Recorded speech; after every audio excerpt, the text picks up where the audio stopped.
ये कहानी है लियाना नाम की एक जर्मन लड़की की, जिसे अपने काले रंग की वजह से बहुत कुछ सहन करना पड़ा। आधी अश्वेत और आधी जर्मन लड़की लियाना अच्छी तरह से जानती है कि वो एक बाहरी व्यक्ति है। फिर भी अपने स्कूली विद्यार्थियों, जर्मन मिलिट्री और यहाँ तक कि अजनबियों द्वारा नापसंद किए जाने के बावजूद वो जर्मनी से प्यार करती है। वो अपनी माँ मार्ता और भाई के साथ रहती है। नाजी सैनिक उसे परेशान करने का कोई मौका नहीं छोड़ते। एक दिन जब नाजी सैनिक ज्यूस लोगों की भीड़ को हटा रहे थे तो एक हैंडसम नाजी सैनिक लुत्स उससे नोटिस करता है और शायद उसे पहली नजर का प्यार हो जाता है, लेकिन वो वहां से भाग जाती है। वो अपनी माँ और अपने भाई के साथ मार्ता की बहन के घर जाती है और उसके पति से लियाना के लिए वहां की नागरिकता के पेपर्स बनाने के लिए कहती है ताकि नाजी सैनिक उसे कहीं से भी उठा के ना ले जाए। मार्ता लियाना को उसके भाई के साथ ब्रेड लेने भेजती है, लेकिन वो बाहर खड़ी होकर उनकी बातें सुनती है और उससे पता चलता है कि वो सब उसके निग्रो होने की वजह से काफी डरे हुए हैं कि अगर नाजी सैनिकों को पता चल गया कि वो उसके लिए नकली पेपर्स बनवा रहे हैं तो शायद वो उसे मार देंगे। लियाना गुंटर के पास ब्रेड लेने जाती है और लियाना को उदास देखकर वो उसे हंसाने की कोशिश करता है। अगले दिन लुत्स की साइकिल से टकराकर लियाना गिर जाती है। लुत्स उसे माफी मांगता है और उन दोनों को लुत्स का डैड ऊपर से देख रहा है, जो एक हायर रैंक ऑफिसर है। घर पर मार्ता लियाना से कहती है कि मैंने तुम्हारी जाली बर्थ सर्टिफिकेट पेपर्स बनवा दिए हैं, तुम जहां भी जाओगी उन्हें अपने साथ लेकर जाओगी, वो तुम्हें प्रोटेक्ट करेंगे। स्कूल में पढ़ाई के दौरान एक नाजी सैनिक आकर टीचर से बात करता है और हम देखते हैं कि टीचर लियाना को क्लास छोड़ने को कहती है और उसे स्कूल से निकाल दिया जाता है। वहां गुंटर को भी नाजी लोग बीच सड़क पर नेकेट करके उसके प्रोडक्टिव पार्ट में गोली चलाकर उसे मार देते हैं क्योंकि वो एक ज्यूइश था और लियाना वो सब देखकर डर जाती है। नाजी जब बच्चों को ट्रेनिंग दे रहे हैं तब एक बच्चा लियाना के भाई को उसकी बहन के कलर को लेकर उसे टीज करता है कि वो उस बोट की तरह ही काली है और लुत्स उस बच्चे की बातें सुन लेता है और लियाना के भाई को खींचकर उसके मुंह में मिट्टी डालकर कहता है कि तुम्हें मारने की आदत है, तुम्हारी कोई सेल्फ रिस्पेक्ट नहीं है।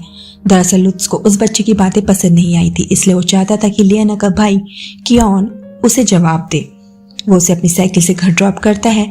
कियोन लियाना से कहता है कि वो उससे नफरत करता है क्योंकि वो एक लड़की है, क्योंकि उसकी वजह से उसे और लोगों के सामने काफी बेइज्जत होना पड़ता था। रात में जब सब सो रहे होते हैं तो नाजी सैनिक लोगों के घरों को चेक करते हैं कि कहीं कोई ज्यूस वहां ना रह रहा हो।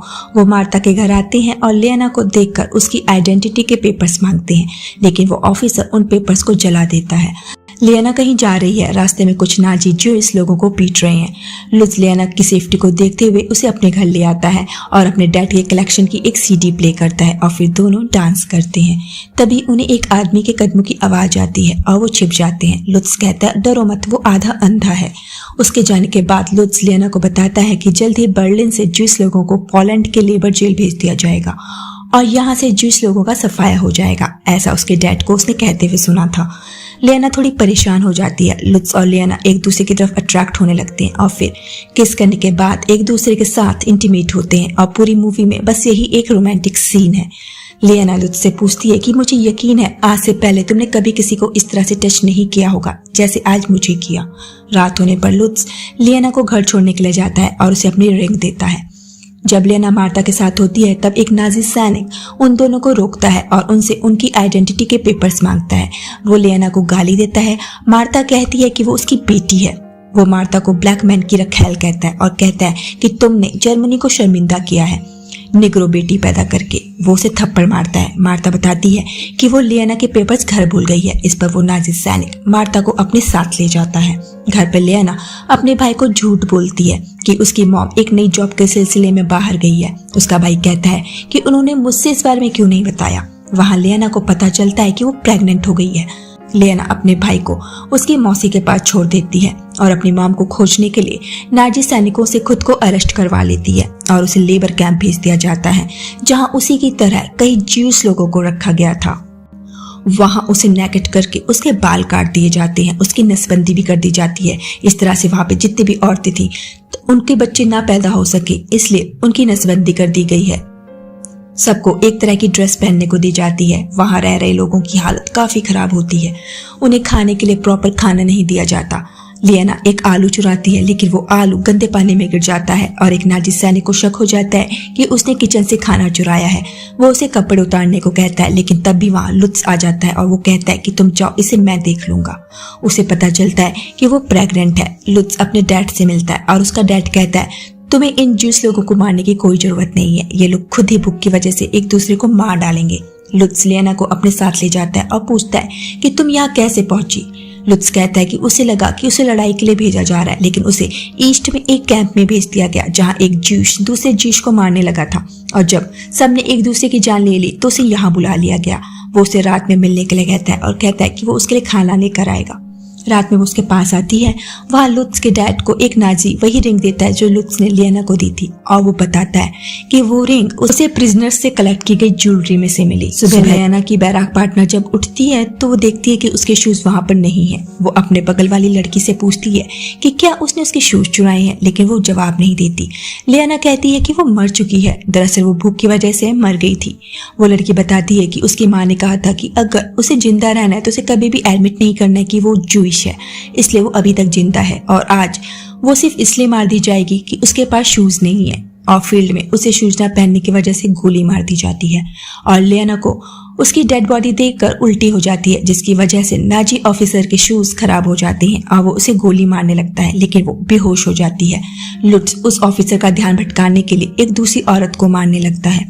लियाना लुत्स से पूछती है कि जब तुम मेरी तरफ देखते हो तो तुम्हें क्या दिखता है? मैं ज्यूश नहीं हूँ, ना ही जिप्सी।